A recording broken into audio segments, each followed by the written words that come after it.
అంటూ మన ఊరు మన వార్తలు. గుంటూరు జిల్లా మంగళగిరిలో డిప్యూటీ సీఎం పవన్ కళ్యాణ్ పర్యటించారు. ఈ సందర్భంగా శ్రీ లక్ష్మీనరసింహస్వామి వారిని, రాజ్యలక్ష్మి అమ్మవారిని దర్శించుకున్నారు. అనంతరం రామవరప్పాడు మాజీ సర్పంచ్ వరి శ్రీదేవి మనవరాలు జ్విష్యకు అన్నప్రాసన చేశారు డిప్యూటీ సీఎం పవన్ కళ్యాణ్.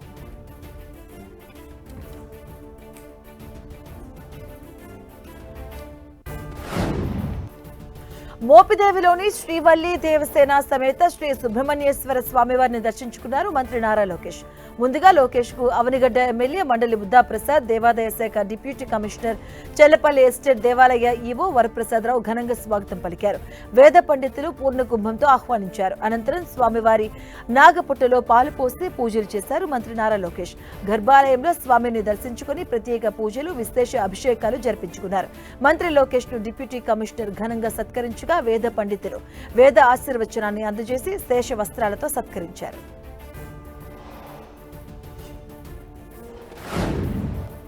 సమాజంలో మార్పు తెచ్చేందుకే విద్యాశాఖను ఎంచుకున్నారని మంత్రి నారా లోకేష్ స్పష్టం చేశారు. విద్యా వ్యవస్థలో మార్పు తేవడం ఉపాధ్యాయుల సహకారంతోనే సాధ్యమవుతుందని అభిప్రాయాన్ని వ్యక్తం చేశారు. దేశంలోనే ఆదర్శవంతంగా ఏపీ మోడల్ ఎడ్యుకేషన్ తీసుకురావాలి అన్నది తన ధ్యేయమన్న లోకేష్, ఉపాధ్యాయులు, తల్లిదండ్రులు, అధికారుల సమిష్టి కృషితోనే ఇది సాధ్యమవుతుందని పేర్కొన్నారు. అవనిగడ్డ నియోజకవర్గం మోపిదేవి మండలం కోకిలిగడ్డలో P4 పథకంలో భాగంగా దాతల సహకారంతో 1,40,00,000 రూపాయలతో నిర్మించిన జెడ్పీ హైస్కూల్ నూతన భవనాలను మంత్రి లోకేష్ ప్రారంభించారు. గత 2 ఏళ్లలో విద్యా వ్యవస్థలో సంస్కరణలన్నీ పూర్తి చేశామని, ఇక ఉపాధ్యాయులంతా పూర్తిగా ఫలితాలపైనే శ్రద్ధ వహించారని సూచించారు మంత్రి.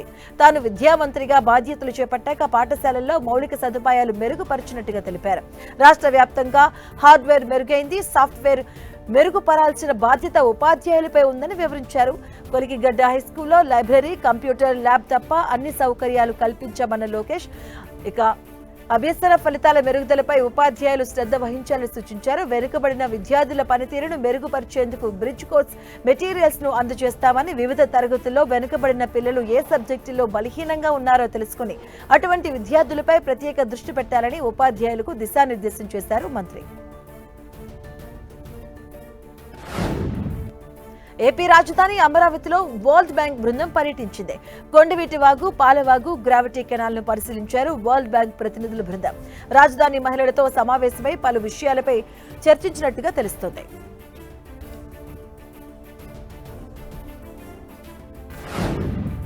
కాపుల అభివృద్ధి కోసం మాట్లాడే నైతిక హక్కు వైసీపీ నేతలకు లేదని విమర్శించారు బీజేపీ సీనియర్ నేత ఎమ్మెల్సీ సోము వీర్రాజు. కాకినాడ రూరల్ జిల్లా సప్పవరం FCI కాలనీలో సేవాభారతికి కొంపెల్ల లక్ష్మీరామకృష్ణమూర్తి కుమార్తె కొంపెల్ల మోహర్ క్రాంతి తన నివాసాన్ని డొనేట్ చేశారు. ఇక ఈ కార్యక్రమంలో బీజేపీ, టీడీపీ నాయకులు పాల్గొన్నారు. వైసీపీ హయాంలో కాపు నేతలకు ఎలాంటి ప్రాధాన్యత దక్కిందో రాష్ట్ర ప్రజలందరూ చూశారని సోము వీర్రాజు ఎద్దేవా చేశారు. కూటమి ప్రభుత్వంలో కాపులకు అన్ని విషయాల్లో ప్రాధాన్యత ఇస్తున్నామని స్పష్టం చేశారు సోము. ఇక రాష్ట్ర జనాభాలో 20% ఉన్న కాపులు ఎటు ఓటు వేస్తే అటు ప్రభుత్వాలు ఏర్పడుతున్నాయని ఎమ్మెల్సీ సోము వీర్రాజు అభిప్రాయాన్ని వ్యక్తం చేశారు. ఎక్కడైనా 20% ఉన్న కాపులు వాళ్ళు ఎటు ఓటేస్తే అటు ప్రభుత్వాలు వస్తున్నాయి. ఇది ఆధారం గతం నుంచి చూస్తున్నాం. ఆ దృష్ట్యా ఎవరు కించపరచకుండా కాపులు గౌరవించాలి. ఈ ప్రభుత్వంలో డిప్యూటీ సీఎంని ఇచ్చారు, ఆయన అద్భుతంగా పరిపాలన చేస్తున్నాడు. అది వరకు 5 డిప్యూటీ సీఎంలు. దానికి ఏంటంటే చాలామంది కానిస్టేబుల్ కూడా ట్రాన్స్ఫర్ చేయలేని డిప్యూటీ సీఎంని చూసాం. ఆయన తాడేపల్లిగూడలో డిప్యూటీ సీఎం వైసీపీలో. ఏంటి ఉపయోగం? 5 డిప్యూటీ సీఎంలు ఇవాళ పవర్ఫుల్గా పరిపాలన చేస్తున్నారు, ఒకే డిప్యూటీ సీఎం. ఆ దృష్ట్యా వైసీపీ వాళ్ళకి ఎట్టి పరిస్థితుల్లో మేము ఏదో కాపులను ఉద్ధరిస్తాం, ఆడ ముఖ్యమంత్రిగా చేసిన ఆయన కానీ వాళ్ళ కానీ నైతిక అర్హత లేదు. కాపుల్ని అందరూ గుర్తించాలి, ఇది నా స్పష్టం. నారాయణపేట జిల్లా మక్తల్ పట్టణంలోని శ్రీ పడమటి ఆంజనేయ స్వామి ఆలయంకు 50 లక్షల వ్యయంతో నిర్మించతలపెట్టిన గాలిగోపుర నిర్మాణానికి మంత్రి వాకిటి శ్రీహరి భూమి పూజ చేశారు. మక్తల్ పట్టణంలోని అతి పురాతనమైన జాంబవంతుల చేత నెలకొల్పబడినటువంటి శ్రీ పడమటి ఆంజనేయ స్వామి ఆలయ అభివృద్ధికి ప్రభుత్వం కృషి చేస్తుందని తెలిపారు. తనను గెలిపించిన మక్తల్ ప్రజలకు సేవ చేసే భాగ్యం కలగడం సంతోషంగా ఉందన్నారు మంత్రి శ్రీహరి. అలాగే ముస్లిం మైనార్టీ సోదరులకు ఈద్గా దగ్గర ఉన్న ప్రార్థనా స్థలానికి ప్రహరీ గోడ నిర్మాణం చేపట్టడం సంతోషకరమని మంత్రి వాకిటి శ్రీహరి పేర్కొన్నారు.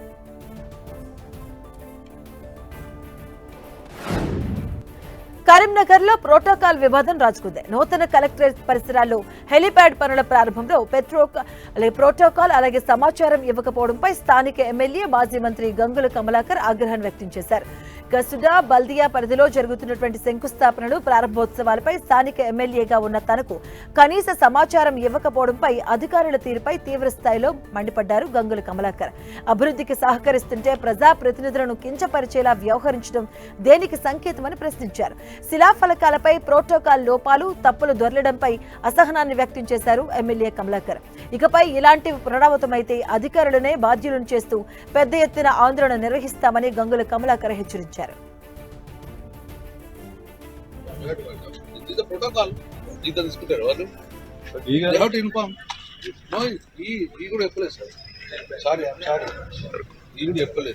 Should not be repeated again, please. No, madam, it should not be repeated. I mean, local. This is the protocol. You have to maintain the protocol. Next time, it should not be. Komaram Bheem Asifabad జిల్లా కాగజ్ నగర్ పట్టణంలోని Sirpur paper మిల్లులో ఎన్నికలు నిర్వహించాలని BRS కావాలనే రాద్ధాంతం చేస్తుందని AICC జాతీయ మహిళా కార్యదర్శి వి అదిత విమర్శించారు. బీఆర్ఎస్ 10 ఏళ్ల పాటు అధికారంలో ఉన్నప్పుడు పేపర్ మిల్లు కార్మికులను ఎందుకు పట్టించుకోలేదని ప్రశ్నించారు. పార్టీ అధికారంలో ఉన్నప్పుడు కార్మికుల సమస్యలు మీకు కనిపించలేదా? ఒకప్పుడు మౌనంగా ఉండి మీ బీఆర్ఎస్ ప్రభుత్వం ఉన్నప్పుడు మాట్లాడకుండా పేపర్ మిల్ యాజమాన్యంతో కుమ్మక్కై ఉన్న మీరు ఇప్పుడు మైకులు పట్టుకొని ధర్నాలని ముందుకొచ్చి రాజకీయాలు చేస్తున్నారు. అయితే కాంగ్రెస్ ప్రభుత్వం అధికారంలోకి వచ్చి కార్మిక నాయకుల ఎన్నికలను మరియు వారి హక్కుల పరిరక్షణ కోసం అదే అంశాలుగా లక్ష్యంగా పెట్టుకొని మా మంత్రి వివేక్ వెంకటస్వామి గారు చిత్తశుద్ధితో చట్టబద్ధంగా ముందుకెళ్తున్నారు. ఆదిలాబాద్ పట్టణంలో మానసిక వికలాంగుల విద్యార్థుల చదువుల కోసం నూతనంగా ఏర్పాటు చేసిన విజ్ఞాన్ పాఠశాలను జిల్లా కలెక్టర్ రాజశీషా అలాగే ఎమ్మెల్యే పాయల్ శంకర్ ప్రారంభించారు. దాదాపు 30 మందికి పైగా మానసిక వికలాంగులకు విద్యను అందించడం కోసం దాతల సహకారంతో మొట్టమొదటిసారిగా ఆదిలాబాద్ లో పాఠశాలను ప్రారంభించడం జరిగిందని ఎమ్మెల్యే పాయల్ శంకర్ తెలిపారు. తన వంతు సహకారంగా పాఠశాల అభివృద్ధి కోసం ఎమ్మెల్యే నిధుల నుంచి 2 లక్షల రూపాయలు మంజూరు చేస్తానని స్పష్టం చేశారు ఎమ్మెల్యే పాయల్ శంకర్.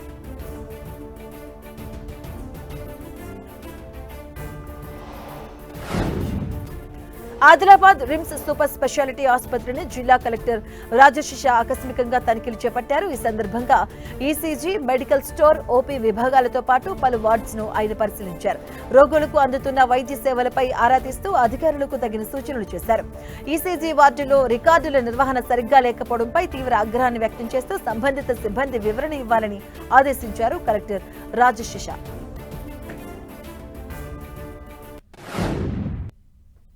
ఆర్ఎంఓస్తో మళ్ళీ కలిసి స్పెషలిస్ట్ డాక్టర్స్ ఎవరైతే ఉన్నారో మళ్ళీ వారు ఓపీ టైంలో వారు అందుబాటులో ఉన్నారా లేదా అది కూడా చెక్ చేయడం జరిగింది, తెలుసుకోవడం జరిగింది. సో నేను అక్కడ ఈఎన్టీ వార్డ్ కానీ తర్వాత యూరాలజీ వార్డ్ కానీ అవి అన్నీ కూడా చెక్ చేసి మళ్ళీ అక్కడ స్పెషలిస్ట్ డాక్టర్స్ అందుబాటులో ఉన్నారు. ఓపీ కూడా మళ్ళీ అక్కడ చెక్ చేయడం జరుగుతుంది. నేను పాత రికార్డ్స్ కూడా మళ్ళీ చెక్ చేసి నిన్న ఓపీ కానీ ఈ మంత్ ఓపీ కానీ ఐపీ కానీ సర్జరీస్ కానీ ఇవి అన్నీ కూడా చెక్ చేయడం జరిగింది. సో కొన్ని పేషెంట్స్తో కూడా పేషెంట్స్ కానీ వాళ్ళ పేరెంట్స్ కానీ కూడా ఇంటరాక్ట్ చేయడం జరిగింది. కొందరు ఫస్ట్ టైమర్స్ ఉన్నారు, కొందరు ఇక్కడ రెగ్యులర్గా వచ్చిన వారు. సో అయితే వారిది కూడా చాలా కాన్ఫిడెన్స్ ఉంది ఇక్కడ ఉన్న అంటే సర్వీసెస్లో. వారు చెప్పారు దట్ ఇక్కడ మనం వచ్చి మళ్ళీ యాంటీ డ్రగ్స్ వీక్ సందర్భంగా ఆదిలాబాద్ జిల్లాలోని అన్ని పోలీస్ స్టేషన్ల పరిధిలో విద్యార్థులకు అవగాహన కార్యక్రమాలు నిర్వహిస్తున్నామన్నారు ఎస్పీ అఖిల్ మహాజన్. ఈ క్రమంలోనే 110 పోలీస్ స్టేషన్ దగ్గర ఏర్పాటు చేసిన సంతకాల సేకరణను ఎస్పీ ప్రారంభించారు. విద్యార్థులు డ్రగ్స్ వ్యతిరేక నినాదాలు రాశారు. సమాజానికి చేటు చేసే మాదక ద్రవ్యాల నిర్మూలనకు ప్రతి ఒక్కరూ బాధ్యతాయుతంగా కృషి చేయాలంటూ పిలుపునిచ్చారు ఎస్పీ అఖిల్ మహాజన్. మన జిల్లాలో ప్రతి పోలీస్ స్టేషన్ లిమిట్లో 22nd నాడు నుంచి 26th వరకు మనం ప్రతి పోలీస్ స్టేషన్లో స్కూల్ విజిట్స్, విలేజ్ విజిట్స్, ఆ స్పోర్ట్స్ అక్కడ ప్రోగ్రామ్ లేకపోతే స్కూల్లో పెయింటింగ్ ఎస్ఏ కాంపిటీషన్స్ అట్లయినా మనం ఏర్పాటు చేస్తున్నాం. ఈరోజు జిల్లా సందర్భంగా మొత్తం జిల్లాలో ప్రతి పోలీస్ స్టేషన్లో ఇట్లా ఈ సిగ్నేచర్ క్యాంపెయిన్ మనం పోలీస్ స్టేషన్ బయట మేజర్ హెడ్ క్వార్టర్స్ చౌరస్తాలో మండల హెడ్ క్వార్టర్స్లో స్టార్ట్ చేశాము. వీళ్ళకి సిగ్నేచర్ పెడితే ఒక వాల్ ఆఫ్ ప్రామిస్ దట్ మనం ఏం తాగము, మన చుట్టుపక్కల వాళ్ళ కూడా ఉంటే వాళ్ళు కూడా ఏం తాగరు, ఒక వాల్ ఆఫ్ ప్రామిస్ లాగా ఈ సిగ్నేచర్ క్యాంపెయిన్ ఇక్కడ స్టార్ట్ చేశాము. వీళ్ళు ఎవరెవరు సంతకం పెడుతున్నారంటే వీళ్ళు కూడా మనం ప్రామిస్ చేస్తున్నారు దట్ మనం తాగము, మనం వేరే వాళ్ళకి కూడా అలౌ చేయము. చేస్తే 100 డయల్ చేసి మనకి ఇన్ఫర్మేషన్ ఇస్తారు. సో ప్రజలందరితో కూడా అదే మనవి దట్ డ్రగ్ రహిత్ తెలంగాణ చేయాలి, మనం డ్రగ్ రహిత్ ఆదిలాబాద్ చేయాలి. బాపట్ల పట్టణంలోని హోటళ్లపై సివిల్ సప్లై అధికారులు మెరుపు దాడులు చేశారు. ఈ దాడుల్లో భాగంగా 51 సిలిండర్లు స్వాధీనం చేసుకున్నారు. గృహ అవసరాలకు వినియోగించే సిలిండర్లను వ్యాపార సంస్థలు, హోటళ్లలో కఠిన చర్యలు తీసుకుంటామని హెచ్చరించారు బాపట్ల జిల్లా సివిల్ సప్లై అధికారి ఏ జగన్మోహన్ రావు.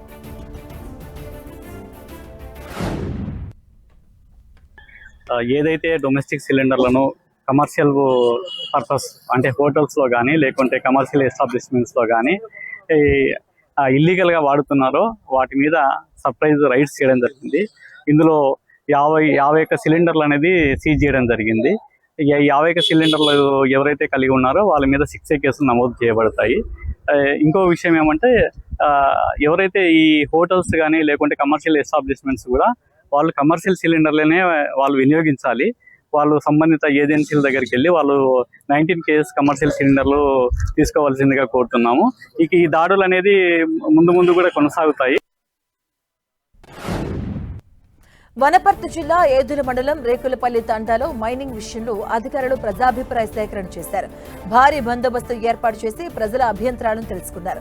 రుద్ర మినరల్ కంపెనీ 13 హెక్టార్లు 11/2 హెక్టార్ల క్వాడ్స్ కోసం మైనింగ్ అనుమతి పొందింది. దీనిపై ప్రజల నుంచి అభ్యంతరాలు వెలువడడంతో అధికారులు వారికి సమాధానం ఇచ్చారు.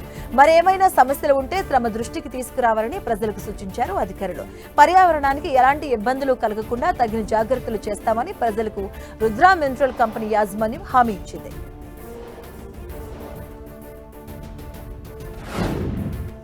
కార్గో ఎయిర్పోర్ట్ కు ఓ 3-4 మద్దతిస్తే మిగిలిన రైతులంతా స్వాగతించినట్టు కాదని కార్గో ఎయిర్పోర్ట్ వ్యతిరేక పోరాట కమిటీ నాయకులు స్పష్టం చేశారు. శ్రీకాకుళం జిల్లా పలాసలో కార్గో ఎయిర్పోర్ట్ వ్యతిరేక పోరాట కమిటీ నాయకులు, వామపక్షాల నేతలు ప్రభుత్వ తీరును ఎండగట్టారు. కార్గో ఎయిర్పోర్ట్ ప్రతిపాదనను ప్రభుత్వం తక్షణమే రద్దు చేసి పర్యావరణ విధ్వంసాన్ని ఆపాలంటూ డిమాండ్ చేశారు. ఏడాదికి 6 పంటలతో పాటు అంతర పంటలు పండుతూ పచ్చగా ఉన్న ఉద్యానంలో విధ్వంసాన్ని సృష్టించేందుకు ప్రయత్నిస్తున్న వారికి అసలు వ్యవసాయం గురించి తెలుసా అని ప్రశ్నించారు. సునామీ లాంటి ప్రకృతి వైపరీత్యాల నుంచి శ్రీకాకుళం జిల్లాకు రక్షణగా ఉంటున్న ఈ ప్రాంతాన్ని విధ్వంసం చేయాలి అనుకోవడం దుర్గార్గమన్నారు. అభివృద్ధి, ఉపాధి అవకాశాల పేరిట వేలాది ఎకరాలు దోచుకొని కార్పొరేట్ భూతాలకు కట్టబెడుతున్నారంటూ ఆరోపించారు. దీనికి వ్యతిరేకంగా జూలై 15న చేపడుతున్న మహాధర్నాలో ప్రతి ఒక్కరూ హాజరు కావాలని పిలుపునిచ్చారు పోరాట కమిటీ నాయకులు.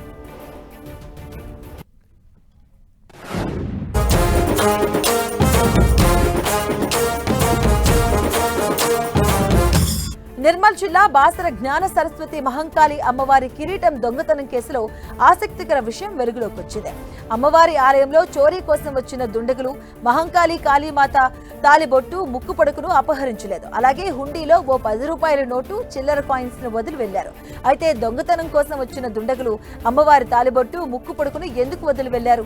ఇది కేవలం కిరీటం కోసం జరిగిన దొంగతనమేనా అని పోలీసులు వర్గాలు అనుమానం వ్యక్తం చేస్తున్నాయి. అయితే చోరీకి పాల్పడిన దుండగులు దొరికితేనే దీని వెనుక ఉద్దేశ్యం ఎవరు అన్నది తెలుస్తుందని అంటున్నారు పోలీసులు. సీసీటీవీ విజువల్స్ ఆధారంగా నిందితుల కోసం ప్రత్యేక బృందాలతో గాలిస్తున్నారు.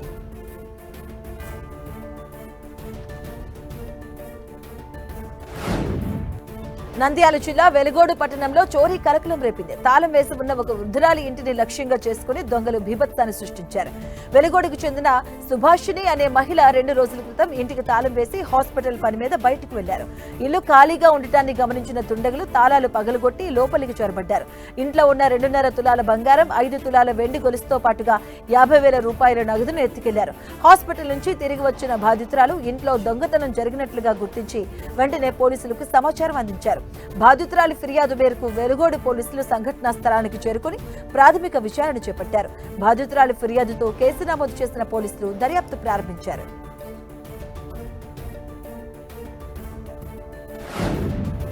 నిర్మల్ జిల్లా బైన్సా పట్టణంలోని ప్రభుత్వ అటవీ శాఖ కార్యాలయంలో విద్యుత్ షార్ట్ సర్క్యూట్ జరిగింది.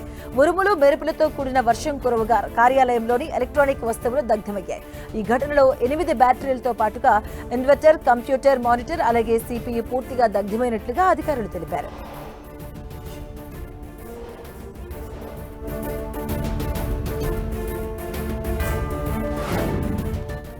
ములుగు జిల్లా వెంకటాపురం మండలంలోని రాళ్లవాగు బ్రిడ్జ్ సమీపంలో కొత్త లో లెవెల్ వంతెన నిర్మాణం ఇప్పుడు రాజకీయ సామాజిక వర్గాల్లో హాట్ టాపిక్ గా మారింది. ఇప్పటికే ఉన్న వంతెనకు మరమ్మతులు చేపట్టాలన్న డిమాండ్లు వినిపిస్తున్న సమయంలో పక్కనే కొత్తగా లో లెవెల్ వంతెన నిర్మాణ ప్రారంభం కావడంతో పలు సందేహాలు వ్యక్తమవుతున్నాయి.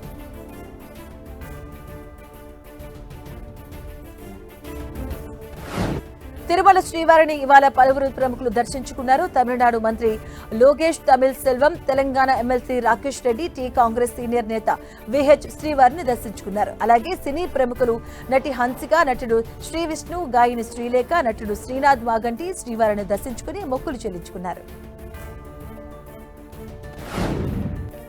రాజన్న సిరిసిల్ల జిల్లా ఎల్లారెడ్డిపేట మండల కేంద్రంలోని పురాతన శివాలయంలో వర్షాలు సమృద్ధిగా కురవాలని జలాభిషేకం చేస్తూ గ్రామస్తులు కప్పతల్లి ఆటలాడారు.